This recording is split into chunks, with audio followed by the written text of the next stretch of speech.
एक बार फिर से सभी का स्वागत। सभी को नमो नमः। आज पढ़ेंगे हम अनुस्वार संधि। और अनुस्वार संधि को पढ़ने से पहले चैनल को जल्दी से सब्सक्राइब कीजिए और बेल आइकन दबाइए ताकि आपको नई अपडेट मिलती रहे।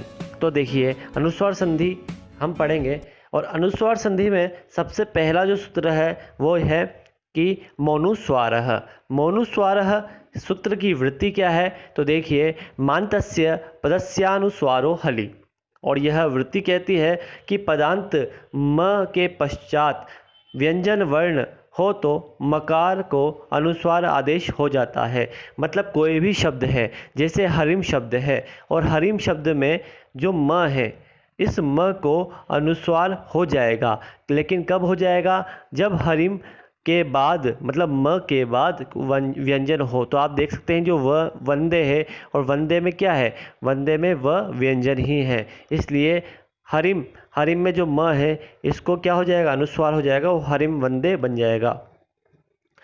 उसी प्रकार दूसरा उदाहरण है सत्यम प्लस वदः, और म को इसी प्रकार अनुस्वार हो जाएगा, सत्यम वदः बन जाएगा।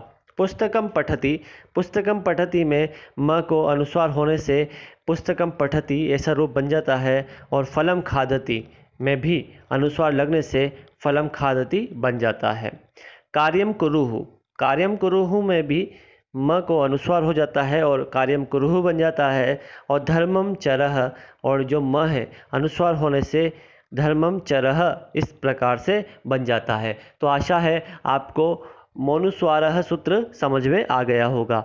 अब हम अगला सूत्र पढ़ते हैं। वह अगला सूत्र है कि नश्चा पदान्तस्य झलि। और यह सूत्र की वृत्ति है कि नस्य मस्य चा पदान्तस्य झल्यनुसारः। मतलब अपदांत नकार और मकार के स्थान पर, मतलब इस कोई भी शब्द जिसके अंत में न हो या म हो, ऐसा शब्द के स्थान पर अनुस्वार आदेश हो जाता है झल प्रत्याहार बाद में होने पर। मतलब ऐसा शब्द जिसके पीछे न या म हो और प्लस लगा करके उसके बाद क्या हो? झल प्रत्याहार हो। और झल प्रत्याहार में कौन कौन से वर्ण आते हैं? तो आप जानते होंगे, झल प्रत्याहार में क्या आता है? वर्गों का पहला, दूसरा, तीसरा, चौथा और ऊष्म वर्ण, ये झल प्रत्याहार में आते हैं। तो झल प्रत्याहार हो तो अनुस्वार आदेश हो जाता है किसके स्थान पर? न या म के स्थान पर। तो देख सकते हैं, पहला उदाहरण है यशान प्लस सी, और यशान में क्या है? न है, और न के बाद क्या है? सी, जो कि झल प्रत्याहार के अंदर आते हैं। तो क्या बन जाता है? यशांसी, मतलब न को अनुस्वार हो जाता है तो यशांसी बन जाता है। उसी प्रकार दूसरा उदाहरण है पयांसी। पयांसी में भी यही स्थिति है, न को अनुस्वार हो जाता है। क्यों? क्योंकि न के बाद झल प्रत्याहार है, इसलिए। उसी प्रकार नम प्लस यति, नम में म है और म के बाद क्या है? झल प्रत्याहार है, इसलिए नंस्यति, इस तरीके से म को अनुस्वार हो जाता है। श्रेयांसी में भी न को अनुस्वार हो जाता है क्योंकि न के बाद झल प्रत्याहार है, श्रेयांसी बन जाता है। और वासांसी में भी इसी प्रकार न के बाद झल प्रत्याहार होने से वासांसी बन जाता है। अब हम एक ध्यान देने योग्य बात है, जो कि है अपदांत न तथा म के पश्चात झल प्रत्याहार वर्ण नहीं हो तो ध्यान देना है इस बात पे। यहाँ बोल रहा है कि नकार और मकार ऐसा पद हो और उसके बाद क्या ना हो? झल प्रत्याहार न हो, तो वहाँ पर न तथा म को अनुस्वार नहीं होगा। तो हन्यते, हन्यते में क्या है? न है, लेकिन न के बाद झल प्रत्याहार नहीं है, यहाँ पर क्या है? य है, तो यहाँ पर बन जाता है हन्यते, मतलब जैसे का जैसा ही आ जाता है। उसी प्रकार मन्यते, गम्यते, ये से रूप बनते हैं, इनमें अनुस्वार संधि नहीं होगी क्योंकि यहाँ पर झल प्रत्याहार नहीं है, इसलिए। इसके बाद हम पढ़ते हैं पूर्व सवर्ण संधि। पूर्व सवर्ण संधि क्या कहती है? तो जानिए। इसका पहला सूत्र है वो है झयो हो अन्यतरस, झयो हो अन्यतस्याम। और यह सूत्र की वृत्ति है झस्य परस्य हस्य व पूर्व सवर्णः। और इस वृत्ति का अर्थ ये हुआ कि झय झय जो प्रत्याहार है उसमें वर्ण आते हैं वर्गों का पहला, दूसरा, तीसरा, चौथा वर्ण, जो कि हम पहले भी पढ़ चुके थे झय प्रत्याहार के बारे में।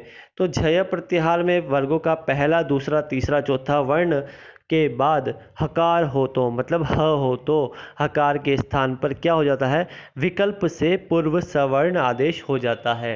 पूर्व सवर्ण का मतलब हुआ पूर्व में जो भी वर्ण है उसका सवर्ण मतलब उसके समान वर्ण हो जाता है। अब देखिए, अर्थात हकार के स्थान पर पूर्व वर्ग का चतुर्थ वर्ण आदेश हो जाता है।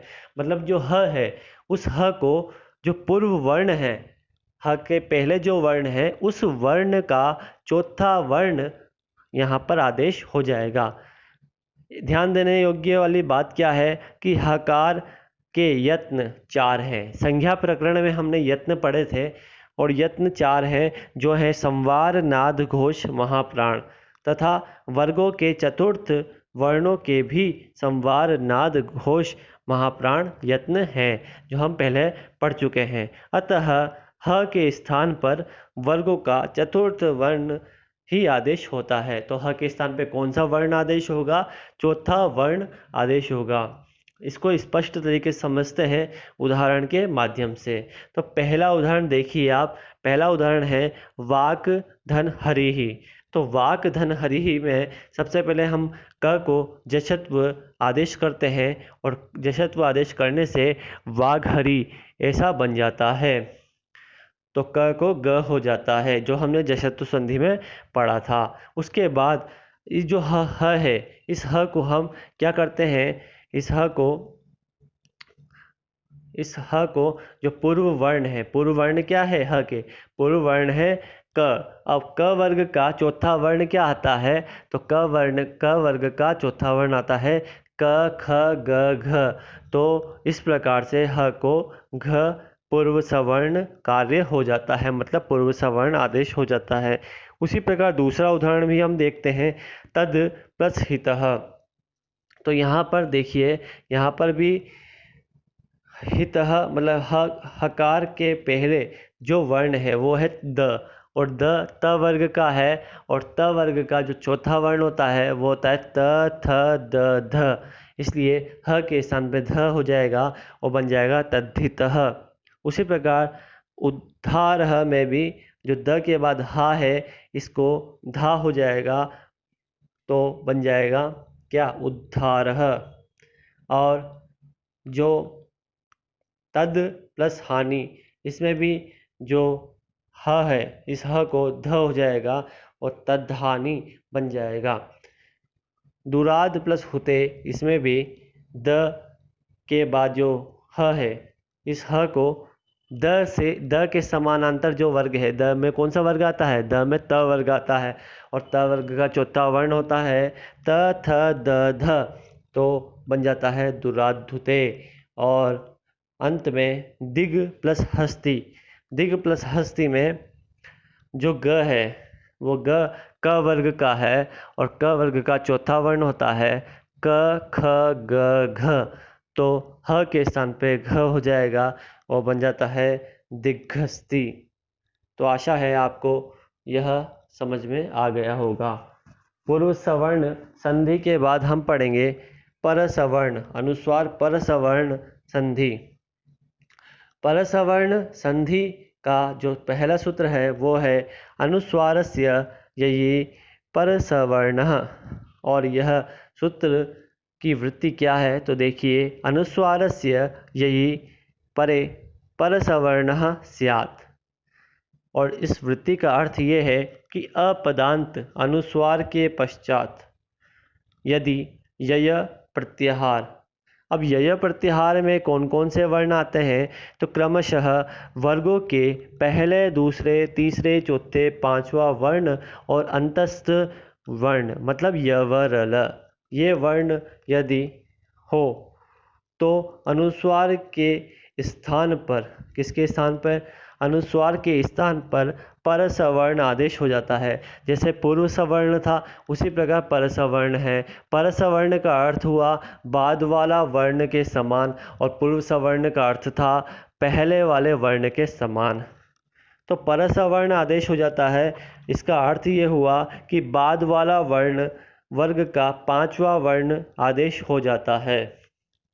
तो देखिए अंगति अंग अम प्लस क। अब इसमें देखिए जो अनुस्वार है, इस अनुस्वार के बाद जो वर्ण है वो है क, और क वर्ग का पांचवा वर्ण होता है ग। तो अनुस्वार के स्थान पे क्या हो जाएगा, ग आदेश हो जाएगा। उसी प्रकार अगला उदाहरण है गुम प्लस फित। गुम प्लस फित में जो अनुस्वार है और अनुस्वार के बाद फ मतलब फित में जो फ है वह फ प वर्ग का पांचवा वर्ण है और बन जाता है गुम फित। उसी प्रकार पंचांग। पंचांग कैसे बना, तो देखिए प के ऊपर क्या है, अनुस्वार है और प के बाद च है, तो च का पांचवा वर्ण होता है ञ, तो प के ऊपर जो अनुस्वार है वो ञ में बदल जाएगा। और च के बाद क्या है, ग है, तो ग का मतलब क वर्ग का पांचवा वर्ण होता है ग, तो च के ऊपर जो अनुस्वार है वो ग में बदल जाएगा और बन जाता है पंचांग। आशा है आपको समझ में आ रहा होगा। फिर हम देखते हैं कुछ और उदाहरण भी, जैसे शम प्लस का। अब शम प्लस का में देखिए श के ऊपर जो अनुस्वार है, इस अनुस्वार के बाद क वर्ग है और क वर्ग का पांचवा होता है ङ, तो अनुस्वार के स्थान पे ङ हो जाएगा, तो बन जाएगा शंका। कंठ। कंठ में क के ऊपर अनुस्वार और फिर ठ है और ठ ट वर्ग का होता है, इसलिए ट वर्ग का पांचवा वर्ण होता है ण, तो बन जाएगा अनुस्वार के स्थान पर ण, तो बन जाएगा कंठ। संधि। संधि में देखिए आप जो स के ऊपर बिंदी है और इसके बाद आया ध, तो ध कौन से वर्ग का है, त वर्ग का है, तो त वर्ग का पांचवा होता है न, तो संधि इस प्रकार से बन जाएगा। अब अ और अ के ऊपर म, अ के ऊपर अनुस्वार है और फिर क वर्ग आया है और क वर्ग का पांचवा होता है अंकिता, मतलब ग आ जाएगा अनुस्वार के स्थान पर।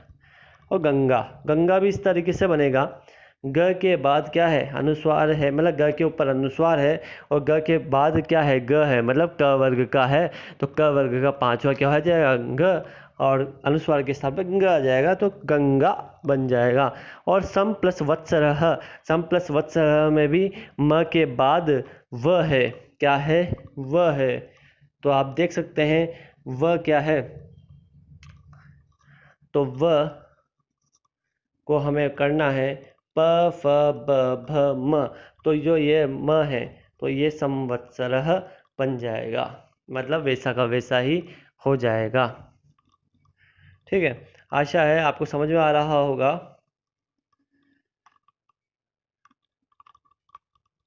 अब देखिए अगला जो सूत्र है वो है वा पदान्तस्य। वा पदान्तस्य में क्या है, वा पदान्तस्य में है कि अर्थ पदांत अनुस्वार के परे, मतलब जो भी पद हो उस यदि उसमें अनुस्वार हो, जैसे त्वम, त्वम में अनुस्वार है तो उसके परे मतलब इसके बाद में यय प्रत्याहार हो, क्या हो, यय प्रत्याहार हो, तो अनुस्वार को विकल्प से परसवर्ण आदेश हो जाता है, मतलब विकल्प के साथ ही इसमें परसवर्ण आदेश होगा। तो देखिए त्वम करोषि, अब यदि हम इसमें परसवर्ण करते हैं तो त्वं करोषि भी बनता है और त्वम करोषि भी बनता है। उसी प्रकार धर्म चरति, तो धर्मं चरति भी बनता है और धर्मम चरति भी बनता है। तो मतलब यह सूत्र कहता है कि विकल्प के साथ आप आंसर कर सकते हैं। यदि दोनों ही दे रखे हैं तो दोनों ही सही है, कोई भी एक दे रखा है तो वह भी सही है। तो यह सूत्र बता रहा है। आशा है आपको पूरी वीडियो समझ में आई होगी। देखने के लिए धन्यवाद। अगली वीडियो के साथ फिर से मिलते हैं।